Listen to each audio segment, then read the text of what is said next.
A group of protesters calling themselves police protesters attacked the gate of Parliament. And that gate was almost closed for close to 1 hour. We could not use it. The same protesters today went back in the court and attacked the student, and the magistrate, together with lawyers, as Marcos Arewa, Abdana, Opio, Chiwanuka, and Honorable Sewanya, who was in court, and Honorable Kasivante, could not leave. They were protected by police until people went to rescue them. We are asking the Prime Minister, who are these people? Who is protecting them? What does it mean when Parliament is attacked and from Parliament we see them attacking court? Where do they get these powers?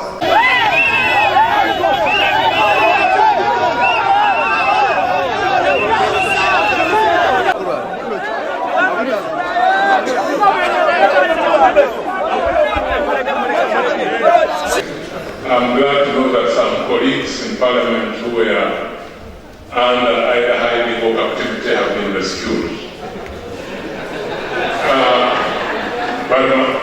Honorable Speaker, the key point really is that let Uganda be ruled by the rule of law.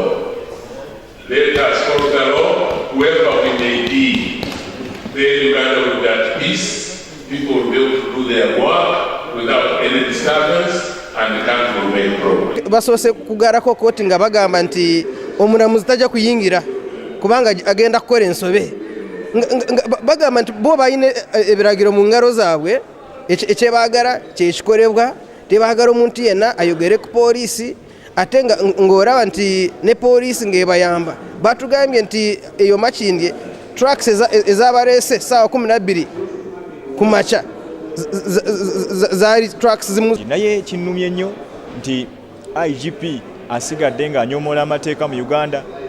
Ekisooka Parliament yamuyitanga komiti n'agaana okulabikako. Olwaleero kooti emuyise n'era agaanye okulabikako mu kooti. Ate takomye ku ekyo atandise okuteekawo ogubiina gw'abavubuka abagenda bakuba buli muntu ayogera ku IGP, abagenda kakati olwaleero balumbye kooti ne bagiwamba, eggulu bazze ne bawamba Parliament. Kooti bwe kusamoninga olina okugendayo okakase obeera nga toli guilty oba olina omusango. Kale okuzimu obutagendayo nze ndaba nkirabanga kuzimuula kooti okujjako nga lawyer we agenzeeyo n'atwalayo ensonga. Naye nze ate kyendabye nga tekinsanyusizza okulaba nti IGP wa Uganda okukuŋŋaanya abaleeleesi kambayite abaleeleesi babeera ba police officer nbakwatula wano nti sibalina ewaffe abantu badde bakuuma obukuumi obuliyo tebaliyo naye kati n'obadde yoola wano kwekalakaasa poliisi yeekalakaasiza atya? Ffe twabagamba nti institutions zaffe wano ezirina okwenforcinga amateeka zonna zaafa. Palamenti eno yalibadde n'omukono gw'amaanyi nnyo okulaba nti Kayihura alabika mu kooti, naye nawo wano woolaba nawo alinawo basajja be b'amaanyi.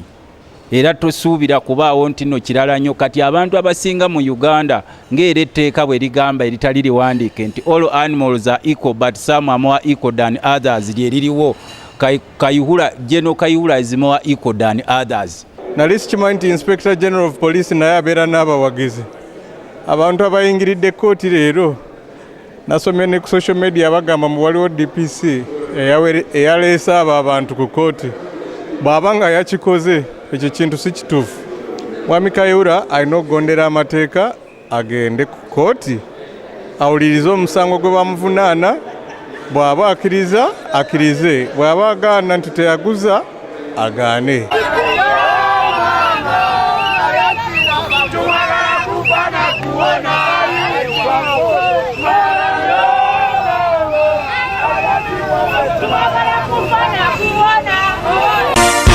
This is Kingdom TV.